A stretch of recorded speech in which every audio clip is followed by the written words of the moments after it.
Previously on Horsepower Wars. In episode 3, we traveled to fast-forward race engines as they built the Coyote for the LS versus Coyote Dyno shootout. In this episode, we walk through the build of the second participant of this horsepower competition at Late Model Engines.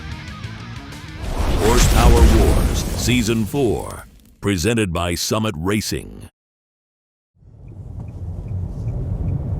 So we are back in Houston, and I say back because we've been here a couple times before for EngineLabs projects, but we are here this time to build the L83 for the Summit Racing Horsepower Wars shootout.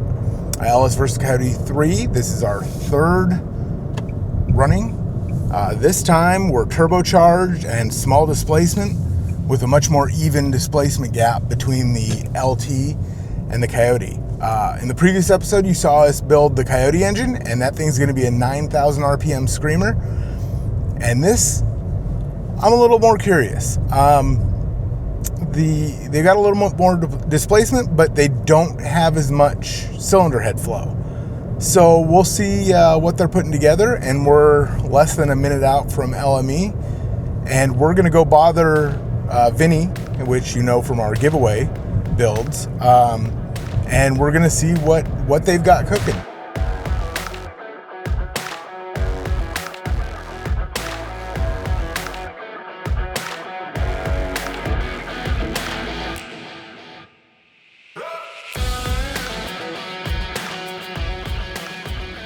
So tell me a little bit about LME, Brian. So Late Model Engines was founded in 2003. So this is our 22nd year in business.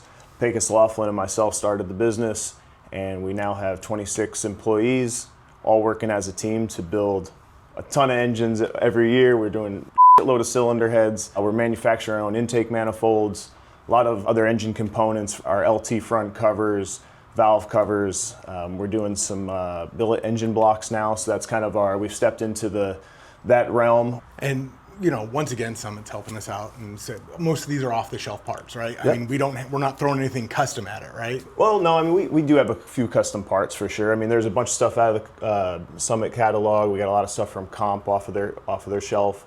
Custom pistons, we have some custom valves. Beyond that, it's pretty much off-the-shelf parts. All right, so now what are you expecting horsepower-wise? I mean, obviously we're not doing 1784 like last time. Right. So what are you thinking? No, I mean, I think with all the debating going around, I mean, I think 1500 is kind of a nice place to be, whether it's, 1425 or, 1525, I don't know. I think that 1500 is kind of the goal. Okay.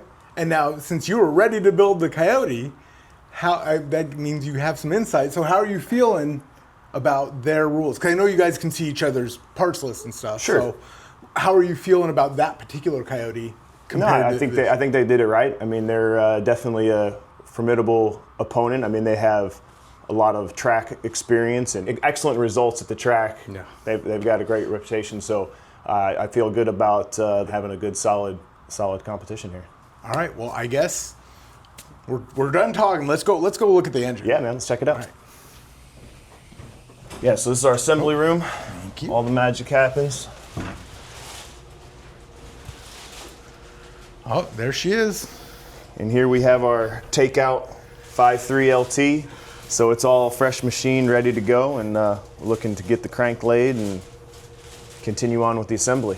And I mean, to point out, this is a seasoned block. This came out of a truck. Yeah, I mean, we've cleaned on it pretty good, and sometimes they have some staining that just will not come off. But yeah, so she's set, ready to go, and looking forward to it. All right, well, this is going to be awesome. I can't wait to see this thing on the dyno. Me neither.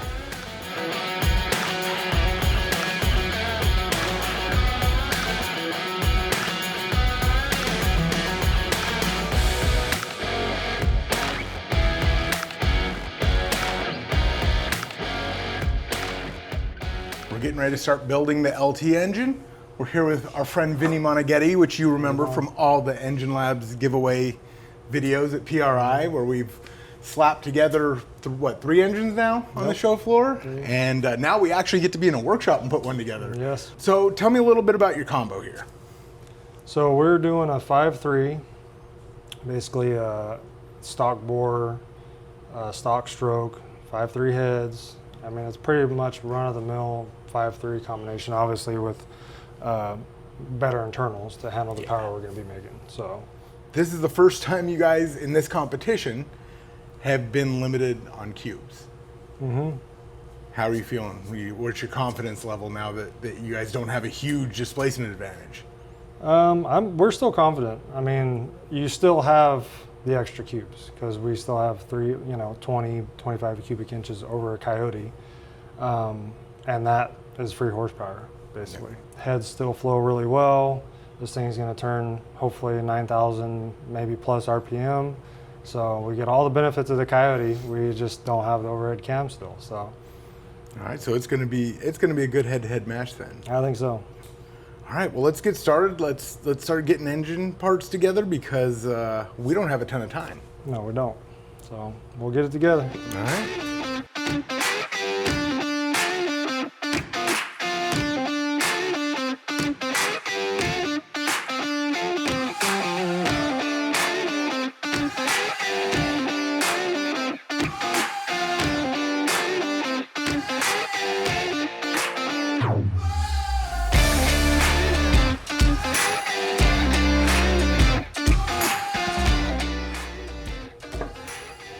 So real quick, let's talk about the crank. What are we using for this build?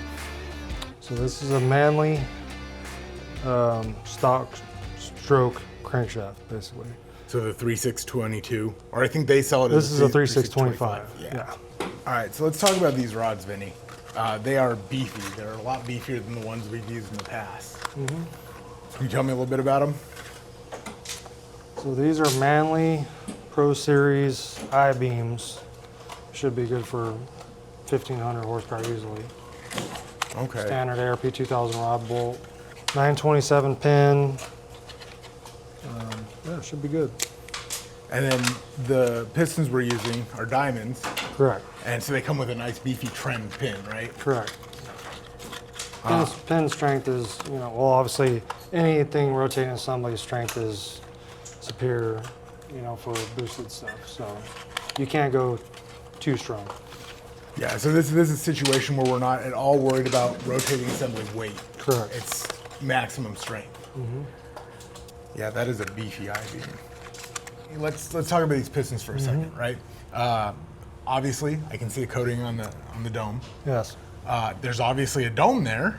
There is. Because you guys are putting compression in here, right? Correct. So these are what, 6.5 cc domes? Correct. With I think I saw 0.9 2.0 ring pack. Correct. Yeah, 1/300 compression height, and our goal is 12.5 to 1 compression.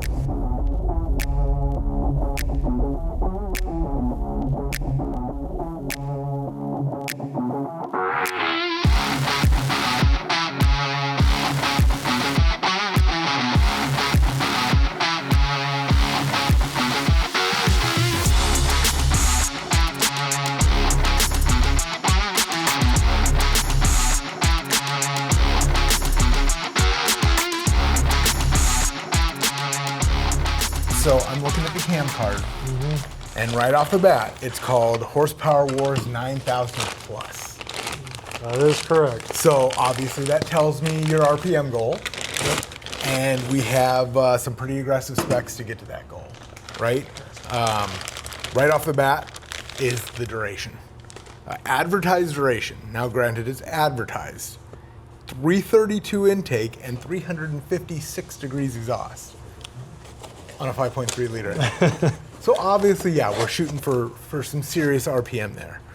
At 50,000 lift, we are at 254, 268.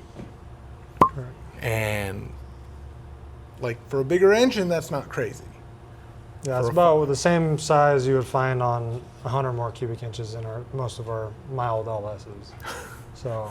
And then gross valve lift, we're at 648. Correct. Not crazy. I mean, that's within street LS realm. Lobe separation, 119 degrees. So with those big lobes, even with 119, it's still going to be a pretty rowdy cam. Yeah. Like at idle.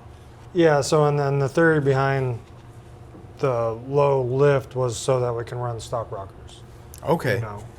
And then obviously the high lobe separation would be so we don't leak boost out, right? Correct.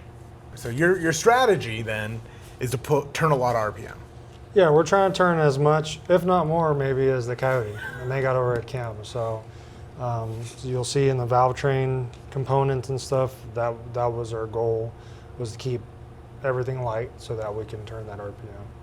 So. Okay, so we've got the cam that is gonna let the engine turn RPM, and then in a few minutes we'll talk about the valve train that's gonna let it be stable at that RPM.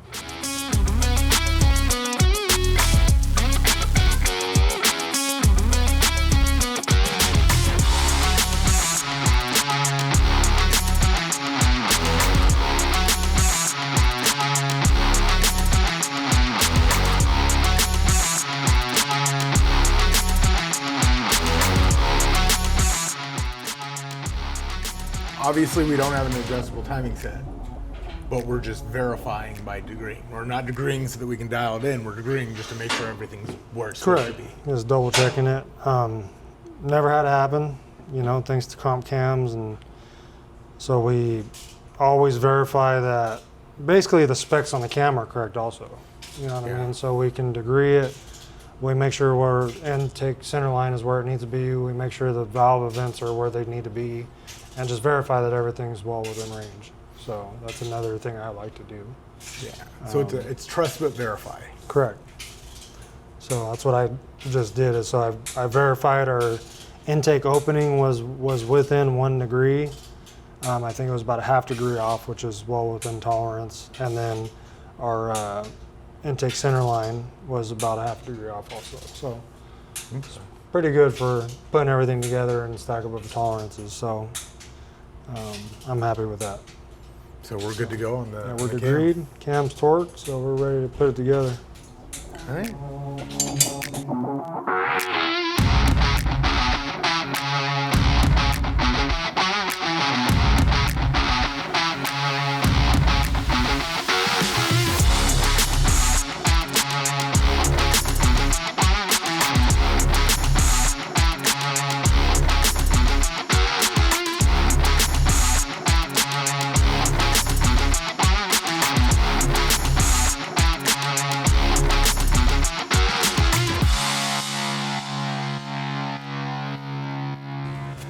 All right, so it looks like we have the Comp's Evo roller lifters, the hydraulic roller lifters.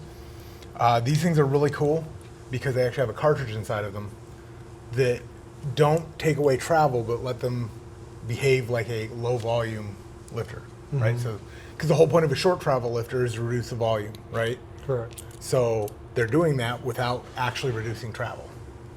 Okay. Plus they're rebuildable. Nice. So I'm pretty sure this is the same part number that's in LS 5.0. If not, it's a very, very similar one. They've told me multiple times they are good to 9,200 RPM. Hydraulic roller is good to 9,200 RPM. So, No, we're gonna find out. I mean, I have every confidence with us wanting to go to 9,000 with this that these are gonna work.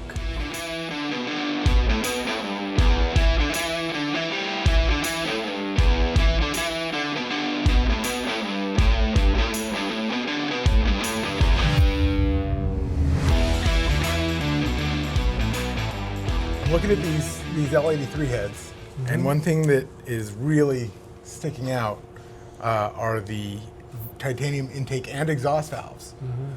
Typically, correct me if I'm wrong, we wouldn't be seeing a titanium exhaust valve in a 1500 horsepower turbo application, right? Not typically, no.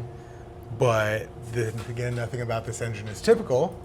So what's the logic behind here? Is it just trying to shave every single gram of weight? Yeah, you have to, because the exhaust valve is typically pretty heavy. So if you want to turn the amount of RPM we're wanting to turn with the cam profile and the stock rockers, you want everything to be as light as possible. That's always the goal. All right, now in a situation like this, 1500 horsepower turbo application, it's not like they're going to immediately fail, but they're going to have a service life. I would, right? yeah, I would say that they do have a service life. So we really are going all out with this, with the top end here. For the Gen 5, what thickness are we using? We're using 52 thousandths. Okay, so because because you put so much compression in so many other places, we're floating at a stock thickness gasket. And we're also 4 out of the hole, so Okay. we're kind of playing with the compression a little bit there. Right. I mean, and comedics have been proven up to, who knows what. So Especially the nice thing about the LTs is they have a 12 millimeter head stud. So a 12 millimeter ARP 2000 head stud has a lot of clamping force. yeah. So you get a ton. we've seen 1500 wheel on comedics on LTs before. Gotcha. So, all right. So these go on, and then we can put heads on, right? So let's get sealed up. All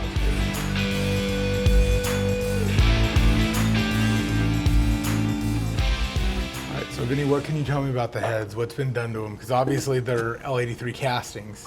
It's top secret.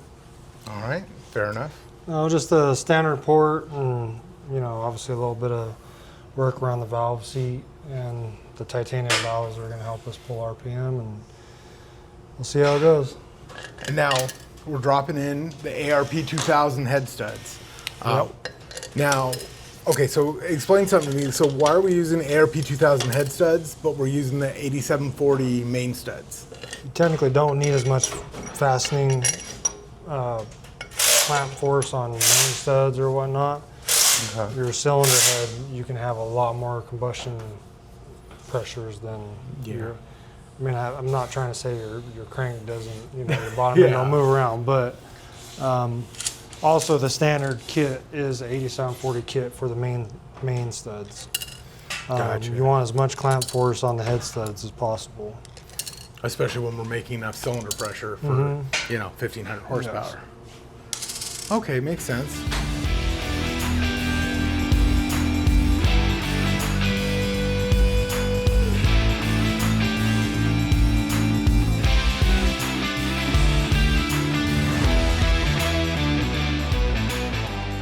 So I saw that these are Comp Magnum push rods. Can you walk me through their specs? Technically, this is a stock length push rod, I believe, but it's 700 length, and it's a 3/8 80 wall push rod, which will handle the spring pressures well enough and keep the mass down to turn the RPM. Yeah, because I mean, when you're trying to minimize mass, you're looking at things like increasing diameter, but keeping the wall thin to maintain strength. Correct, right? just to keep the weight down, yes.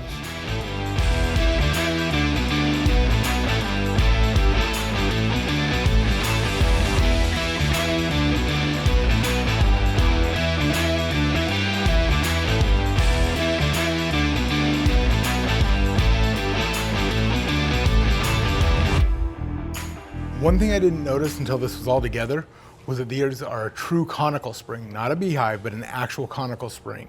Comp 7230, and they have a seat pressure of 175 pounds and an open pressure of 550 pounds. And so not only is that going to control this valve train because of the spring rate, the conical spring will give a harmonics advantage at high RPM. So this will really operate at 9,000. Now, this is a truck engine built to operate at 9,000, not just spinning a truck engine to 9,000. Walking into this, I fully expected the Coyote to have the RPM advantage. End of story.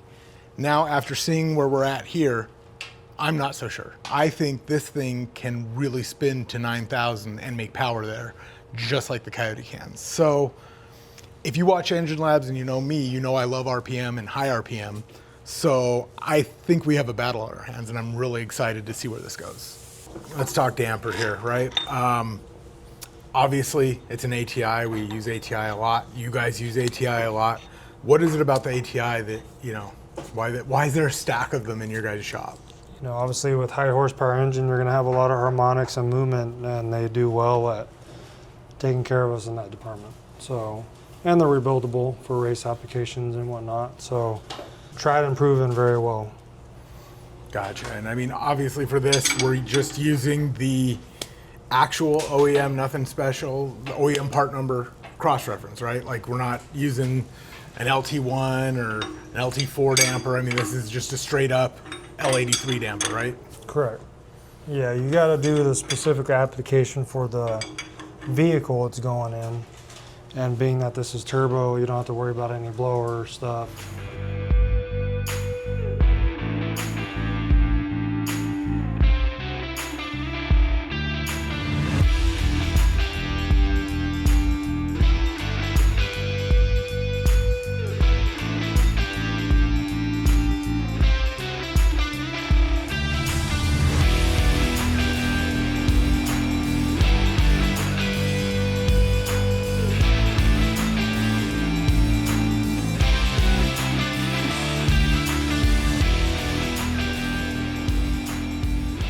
ICT Billet sent over their direct injection blocking plugs. So what this kit does is replace the physical direct injector as well as plugging the direct injector hole so that we don't have a giant combustion leak in the engine. Since we're only using port injection, not direct injection, the 8 of them will plug in here, the brace will lock them down, and will be sealed up. And those ports will essentially not exist as far as the cylinder head's concerned.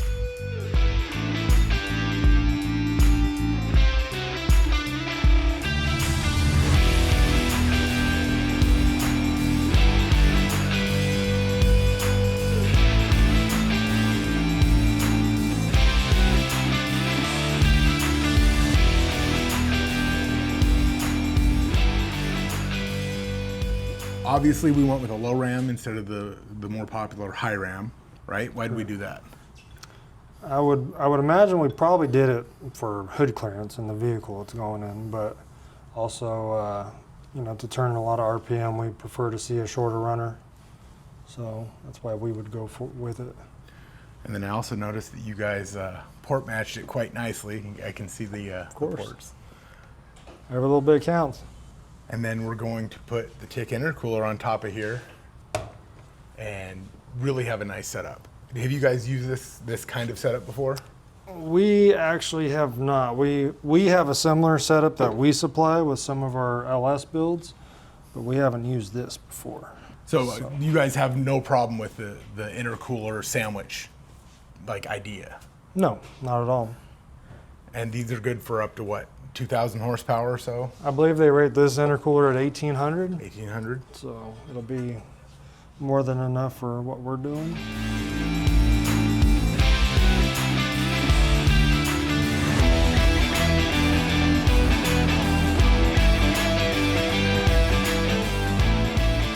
Okay, so we've got Holley's 105 millimeter throttle body here, right? At this point in this kind of combination, drivability, we don't care. It's all about getting air into the intake, right? And being as little of a restriction as possible. Mm-hmm. I did notice this is considered the taper, and that's a drivability thing, right? Correct. But that has no effect really on maximum airflow and, wide open, just getting every cubic foot a minute into the engine. 105 millimeter throttle body is plenty for what we're doing.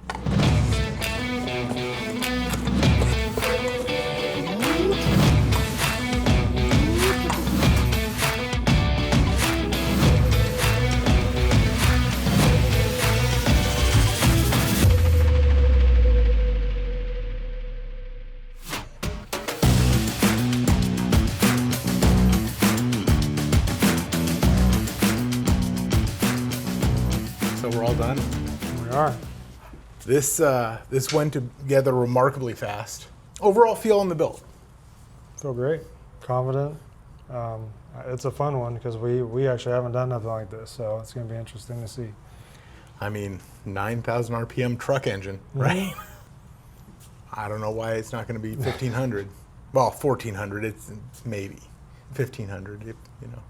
We'll shoot for it. How are you feeling against the Coyote? I mean, we're confident. Yeah, of course. We're not going to lose.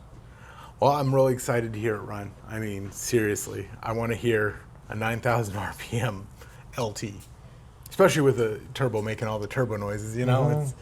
It's going to be good. It's going to be really good.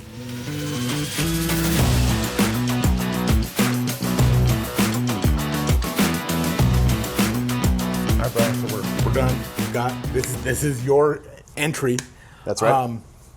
I really want to touch on this so that it's very clear. This is not just a 5.3 truck engine that we're spinning to 9K. Right. Essentially, it's a 5.3 block and cylinder heads that we, selected and put together a combination to hopefully safely turn 9,000 with a hydraulic roller. So one thing I noticed about when this is all going together, there's a lot of little things in there, and it's like maybe five horsepower here, 8 here, 10 here, right? And that's all going to add up, especially in something that we're thinking is going to be so close between your two combinations. Right, and that was the whole logic behind all of the part selection, is just trying to take all those little bits here and there, and then because again it's 8 horsepower. Let's say the ring pack's worth 10 or 15 over a traditional 1.5, 3 or something. It's just adding all those up, and then if the Coyote has an advantage and we're able to get there with a couple extra things. I mean, I hope that their logic is the same. So again, that's why it's a competition. So it should be pretty cool. I mean, at this point, I think it's just there's nothing left to do but to prove it. Exactly. Which means next time you see us in these engines, we're going to be at West Tech and we're going to be on the dyno and making noise. So stay tuned. We have a flight to catch. Coming up on Horsepower Wars.